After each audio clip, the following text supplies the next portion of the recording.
এটা গোপবন্ধুଙ୍କର କ'ଣ ଘର? ଏ ଗୋପବନ୍ଧୁଙ୍କର କୋଉ ଘର? ଶୟନ କକ୍ଷ। ଏଇଠି ଶୁଅନ୍ତି? ଶୋଇନାହାନ୍ତି, ସେ ତ ଚାଲିଗଲେଣି ଆଉ, ଶୋଇନାହାନ୍ତି ସେଇଥିପାଇଁ ଆଉ, ଖାଲି ତାଙ୍କ ଘରକୁ ରିପେୟାର କରିକି ରଖା ହେଇଛି ଆଉ। ଦୟାକରି ଧ୍ୟାନ ଦିଅନ୍ତୁ, ଆପଣଙ୍କର ମ୍ୟୁଜିୟମ ଏବଂ ସଠିକର ବନ୍ଦ ହେବାର ସମୟ ହେଉଛି ସନ୍ଧ୍ୟା 6ଟା। ଧନ୍ୟବାଦ। ଏଇଠି କ'ଣ କରୁଥିଲେ? ଏଇଟା ଠାକୁରଙ୍କ ଘର, ଠାକୁର ପୂଜା କରୁଥିଲେ ନା? ନା, ଠାକୁର ପୂଜା କରୁଥିଲେ। ହଁ, ଏ ତ 2 ମିନିଟ୍ ଲାଗିବ ଦେଖିବାକୁ। ଏବେ ଏପଟେ କ'ଣ ଅଛି କି? ଚାଲୁ ଆଗକୁ ଚାଲୁ, ଆହୁରି କେତେ ଘର ଅଛି, ଚାଲୁ ଦେଖିବୁ। ସେ ସେତେବେଳେ ସମୟରେ ଏତେ ଘର କଲେ କେମିତି? ତାଙ୍କର ଥିଲା ଦେଖିଲୁ କି ଯେ ଏମିତି ନଥିଲା, ତାଙ୍କ ଘର ଆମେ ପଡିଲା ଟାଇପରେ ଥିଲା, ଏପଟ ସାଇଡରେ ଥିଲା, ସେପଟ ସାଇଡରେ ବାରଟା ଟାଇପରେ ଥିଲା। ଗୋପବନ୍ଧୁଙ୍କର ଘର, ଏତେ ସୁନ୍ଦର ଘର ସେ କରିଥିଲେ। ଏଟା ଶୟନ କକ୍ଷ ବି ଗୋଟେ। ହଁ, ମାନେ ଲିପାଲିପି ହେଇକି ସୁନ୍ଦର କରାହେଇଛି, କିନ୍ତୁ ଜନ୍ମ ମାଟି ତାଙ୍କର ଏଇଟା। ଏଇଠି ଗୋପବନ୍ଧୁ ଜନ୍ମ ହେଇଥିଲେ। ଏଇଟା ବି ଶୟନ କକ୍ଷ।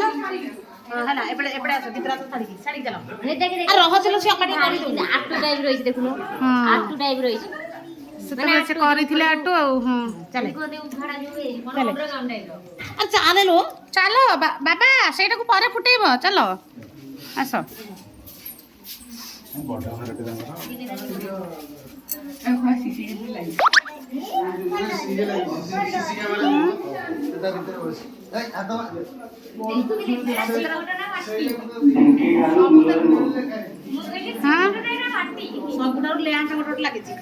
ସେ ଏବେ ମାନେ ଯୋଉ ଗଭର୍ଣ୍ଣମେଣ୍ଟ ରିପେୟାର କରିକି ଲ୍ୟାମ୍ପ ଲଗେଇଛି, ମୋଡିଫାଏ କରିଛି ଆଉ।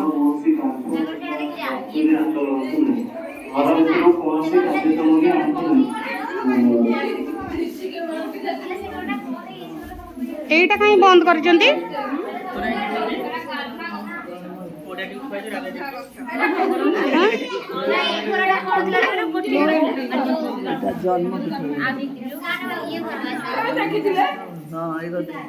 ଏଇଟା ଗୋପବନ୍ଧୁଙ୍କର ଜନ୍ମ ପୀଠ। ଏଇଠି ଗୋପବନ୍ଧୁ ଜନ୍ମ ହେଇଥିଲେ, ଏଇ ଘରେ। ଏଇ ଘରେ ଗୋପବନ୍ଧୁ ଜନ୍ମ ହେଇଥିଲେ, ଏଇ ଖଟରେ ଶୋଉଥିଲେ। ତାଙ୍କର ପିଢା ଦେଖ, ପିଢା ଏଇଥିରେ ବସୁଥିଲେ। ସେଇ ପିଢାରେ ସେ ବସୁଥିଲେ। ତାଙ୍କ ପିଢାଟା ଅଛି। ଚାଲ।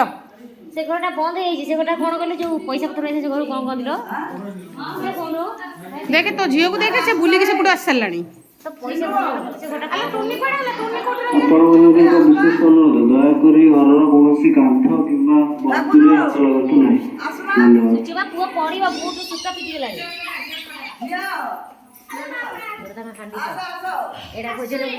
ଭୋଜନ କକ୍ଷ ଏମିତି ଟାଇପର ଥିଲା, ଜାଣିଛୁ ଯିବା ଆମେ ଯାହା ବେଳେ ଏମିତି ଦାଣ୍ଡିକିଆ ଜାଗା ଥିଲା, ଏମିତି ଘର ଥିଲା। ଏଇଟା ଚୁଲି କେତେ ସୁନ୍ଦର ସୁନ୍ଦର ଚୁଲି ଦିଆ ହେଇଛି। ଗୋପବନ୍ଧୁଙ୍କର ଜନ୍ମସ୍ଥାନ। ଏଇଠି ରୋଷେଇ କରିକି ଖାଉଥିଲେ ସିଏ। ଏଇଠି ରୋଷେଇ କରି ରଖୁଥିଲେ।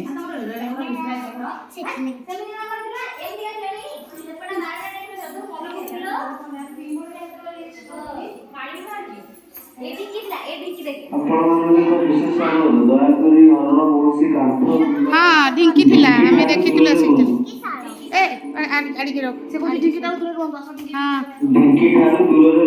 ଦୂରରେ ଅଛୁ ଆମେ, ଆଜ୍ଞା, ବହୁତ ଦୂରରେ ଅଛୁ।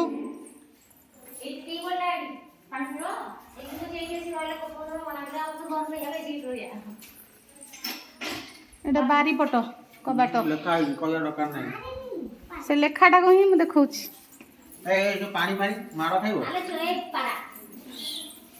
ତୁ ତ ଝିଅକୁ ଦାୟିତ୍ୱରେ ରଖେ, ସବୁଥିରେ ହାତ ମାରୁଛି। ଛୋଟ ପିଲା, ସେ ବା କହୁଛନ୍ତି, ଆନାଉନ୍ସ କରୁଛନ୍ତି।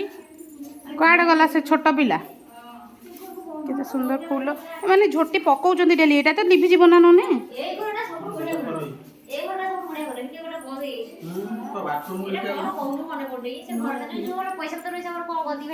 ନାଇଁ, ଏବେ ଏବେ ସେଇଟା ବାଥରୁମ୍। ଏବେ କଣ ଦେଇକି ଏବେ ନୋଟ ଏଇଟା ସବୁ ରିପେୟାର କରୁଛନ୍ତି ନା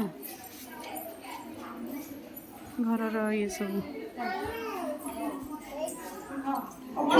ଦେଖିଲେ ସବୁ ଗୋପବନ୍ଧୁଙ୍କର ଜନ୍ମପୀଠ।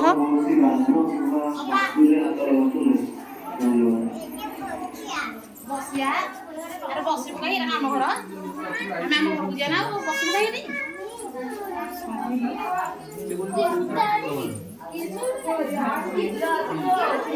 ଆଜି ସବୁଠାରୁ ଭଲ ଜିନିଷଟେ ଦେଖିଲି ଜନ୍ମସ୍ଥାନ ଗୋପବନ୍ଧୁଙ୍କର।